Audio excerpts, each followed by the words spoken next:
You smell that? Nature's most powerful aphrodisiac. Leaving right after this drink. Rock and roll, whiskey, and other stories. With your host, Brian Shaw. Cheers. And welcome to episode 5 of I'm Leaving Right After This Drink, Rock and Roll, Whiskey, and Other Stories. And today, I'm out at Wilson Park in Granite City, Illinois, in my hometown of Granite City, Illinois. I've been on a road trip for about a week now, and man, it has been an awesome time getting to see some old friends, some lifelong friends throughout this entire trip. And man, love a good road trip, man. It's always awesome therapy to get in the car and just fucking hit the road. And if you've not just done a long road trip in your life, you need to do so, man. It's so much fun. Whether you do it with a friend or you do it by yourself, it's so much fucking fun. And as you can see behind me, the ice skating rink. I spent absolutely zero time in that motherfucker because I can't skate. Probably break my fucking ankles if I got on skates today. I definitely would have when I was a kid. I sure as hell know I would have done it. I would do it now if I got on a pair of skates. But I spent about zero time in this park growing up. Tennis courts are right over here. I played some tennis when I was a kid, just fucking around, hitting the ball around like I couldn't play worth a shit. But I was a baseball player, believe it or not. And so I guess I did play a lot of baseball games here in this park. Now that I think about it. Sorry, guys. A lot of Jack Daniels happening today because it's fucking freezing here. It's like 50 degrees. It's like the frozen tundra. And I know you're thinking, 50, that's not fucking cold. Yeah, it is.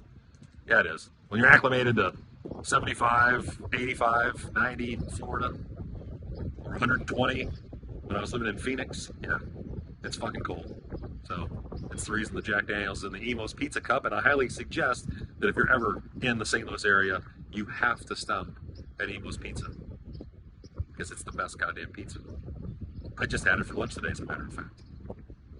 But anyhow, man, so I've been on this road trip, got to see some great friends over the time, and so while I was here, I figured, you know what, let's fucking do a podcast.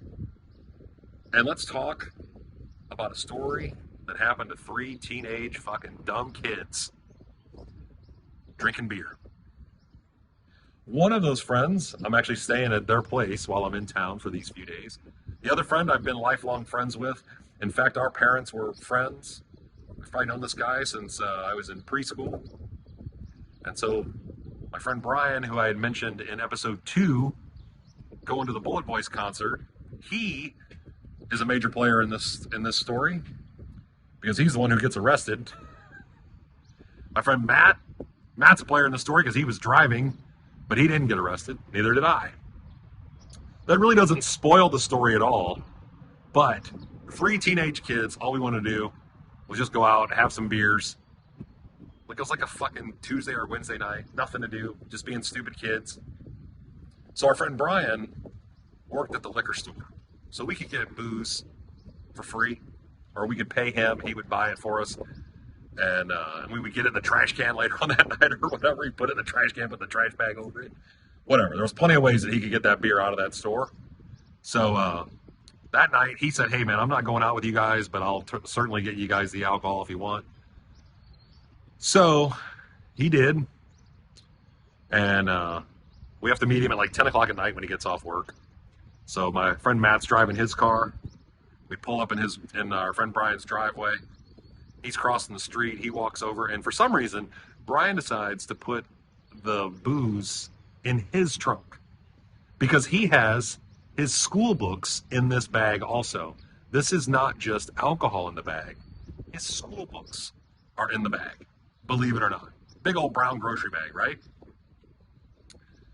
So he does that, closes the trunk. The 3 of us are just standing out in his driveway, just shooting the shit while we're trying to decide what we're going to do and all that kind of stuff.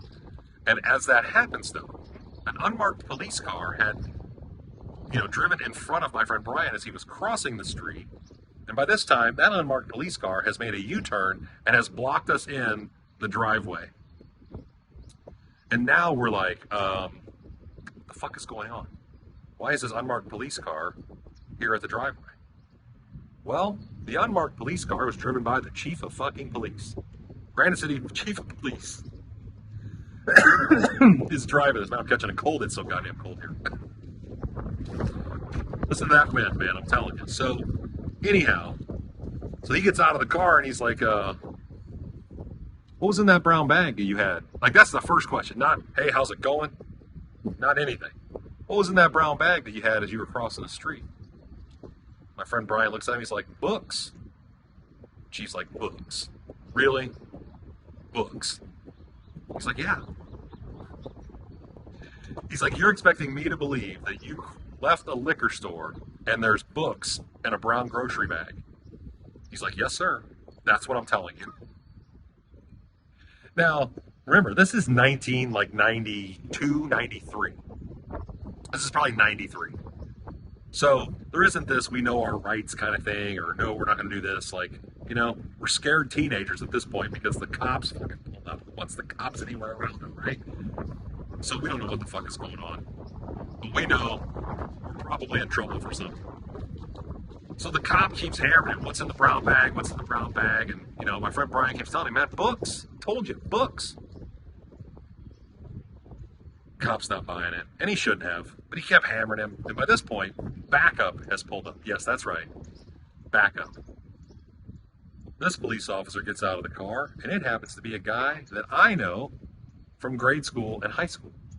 He's about the same age as my older brother. They were in the same class together.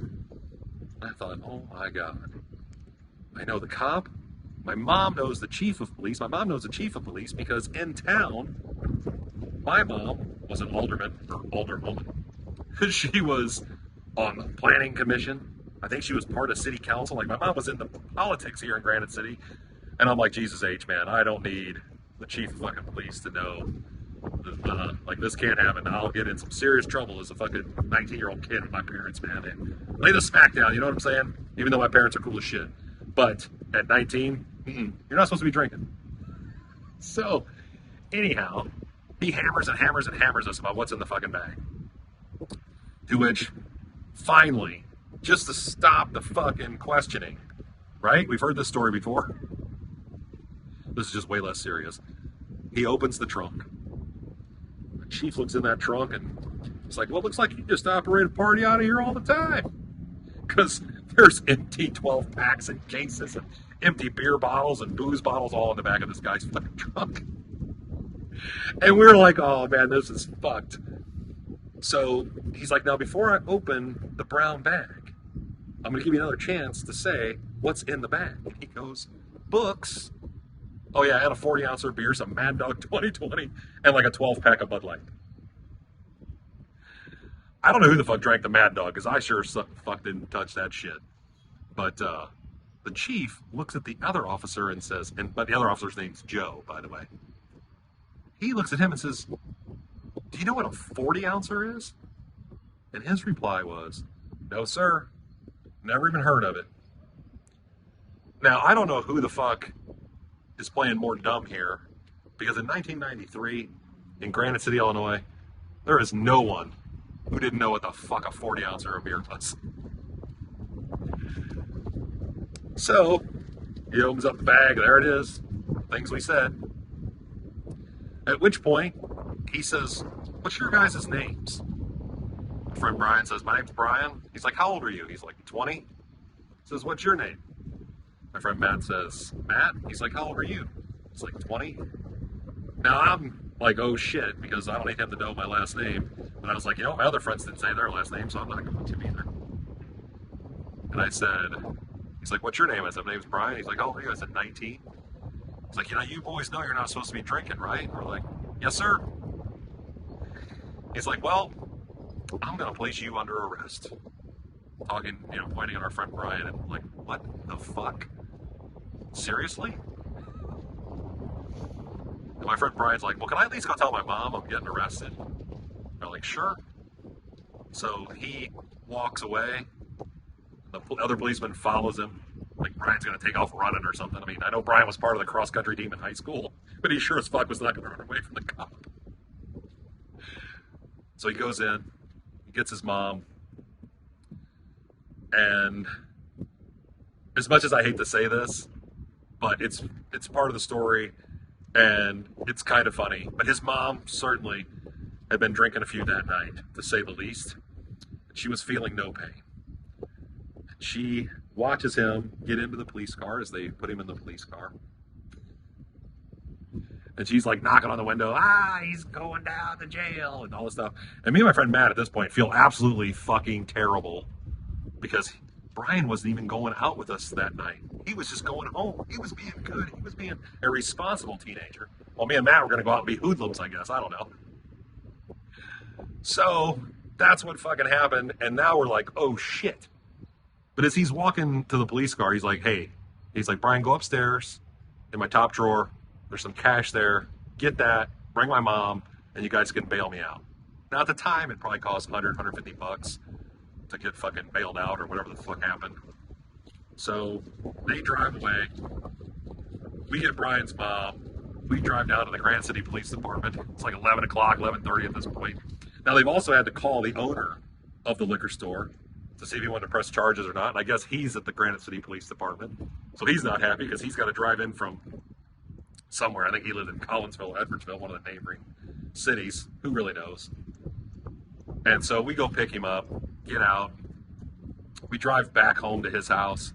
We drop his mom off. The three of us, at this point, Brian's like, fuck, I got to get out of the house. So now we're just out just driving around like we used to in town, just driving around, fucking wasting gas, wasting time, talking shit. And Brian decides he's going to tell us about his conversation with the police officer, Joe, in the car. He gets in the car and he's like, man, he says, the first thing he says is, man, sorry that this is happening to you. He's like, in any other instance, we would have just made you guys dump out the booze and been on our fucking merry way. But because it was the chief, we had to fucking do this. And we're like, are you fucking kidding right now, man? Like, unfucking believable.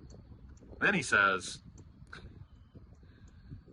hey, what's Brian's last name?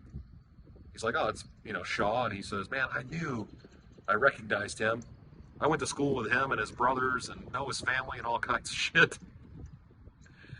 And then he was like, oh, yeah, by the way, what radio station you want to listen to on the way down? He's like, you look like a KG95 guy. And he's like, yeah, they're on KG95.